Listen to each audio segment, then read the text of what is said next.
Welcome to our channel. நான் இன்றைக்கி கொத்தமல்லி இலையை வச்சு எப்படி உங்களுக்கு கொத்தமல்லி தொக்கு பண்ணுறதுன்றதை காட்டப்போகிறேன்.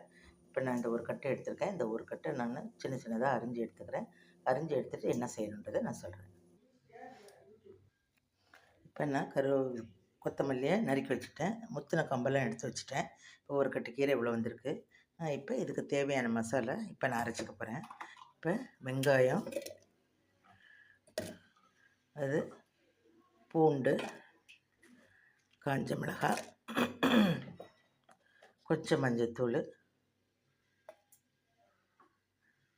கொஞ்சம் தனியாத்தூள்,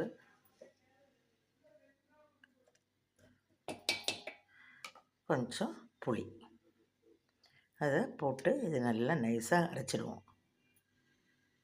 அடுப்பில் எண்ணெய் சட்டி போட்டு கொஞ்சம் எண்ணெயை நம்ம ஊற்றிக்குவோம். ஒரு ஸ்பூன் எண்ணெயை ஊற்றிட்டு நம்ம அதுக்கு காஞ்சோடனே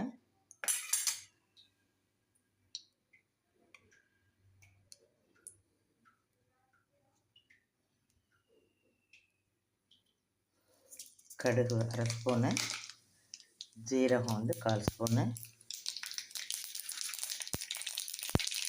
உளுத்தம்பருப்பு 1/4 ஸ்பூனு, கடலைப்பருப்பு 1/4 ஸ்பூனு, மிளகாய் 2, கருவேப்பிலை கொஞ்சம், இதெல்லாம் போட்டு நல்லா வதக்கிடுங்க. நல்லா வதங்கட்டும்.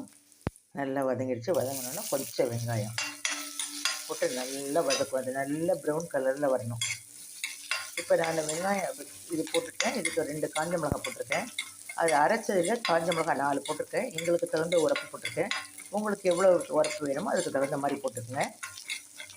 இது நல்லா வதங்கட்டும். இப்போ நல்லா வதங்கிடுச்சு. இப்போ வதங்கினோன்னே நம்ம இந்த தேவையான அளவு கொஞ்சம் உப்பை போட்டுடுவோம். உப்பை போட்டுட்டு நம்ம அதுக்கு இப்போ நம்ம அரைச்சி வச்ச விழுதை அதில் ஊற்றிடுவோம்.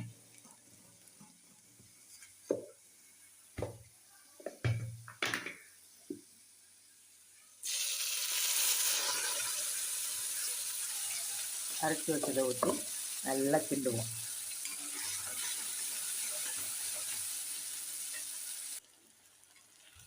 இதை நல்லா கிண்டிட்டு இதை நம்ம அரைச்சோம்னா அதிலே கொஞ்சம் தண்ணியை ஊற்றி இதில் ஊற்றிக்குவோம்.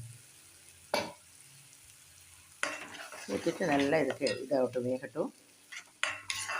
ஏன்னா நம்ம எல்லாமே பச்சை அரைச்சிருக்கோம், அதனால் கொஞ்சம் வேகட்டும். இப்போ இது நல்லா சுண்டிடுச்சு. இப்போ நம்ம அரிஞ்சு வச்ச இந்த கொத்தமல்லி இலையை இதில் போட்டுட்டு ஒரு பரட்டு.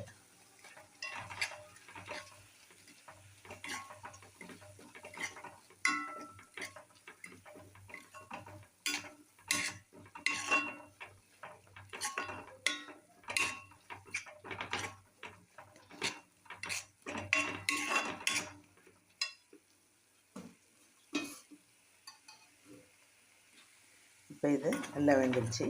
இப்போ நம்ம இதை சுடு சாதத்தில் போட்டு நம்ம சாப்பிட்டோன்னா சூப்பராக இருக்கும். வத்தல் தொட்டுக்கலாம். வத்தல் வறுத்து வச்சோ, இல்லை உருளைக்கிழங்கு வறுவல், இல்லை அப்பளம் போட்டு நம்ம சாதத்துக்கு தொட்டுக்கிட்டோன்னா அவ்வளோ சூப்பராக இருக்கும். சாப்பிட்டேன். இப்போ இது நல்லா சுண்டிடுச்சு. நம்ம இதை இப்போ சுடு சாதம் எடுத்து அதில் கொஞ்சம் போட்டு சாப்பிட்டு பார்ப்போம் எப்படி இருக்குதுன்னு சொல்லிவிட்டு.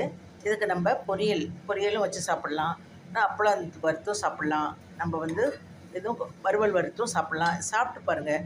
பிடிச்சிருந்தா லைக் பண்ணுங்கள், ஷேர் பண்ணுங்கள். நான் கொஞ்சோண்டு சாப்பிட்டு பார்க்குறேன் எப்படி இருக்குன்னு சொல்கிறேன்.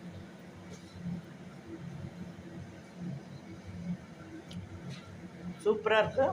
நீங்கள் செஞ்சு சாப்பிட்டு பார்த்துட்டு எனக்கு லைக் பண்ணுங்கள், ஷேர் பண்ணுங்கள், சப்ஸ்கிரைப் பண்ணுங்கள், பெல் பட்டன் எடுத்துங்க. தேங்க்யூ.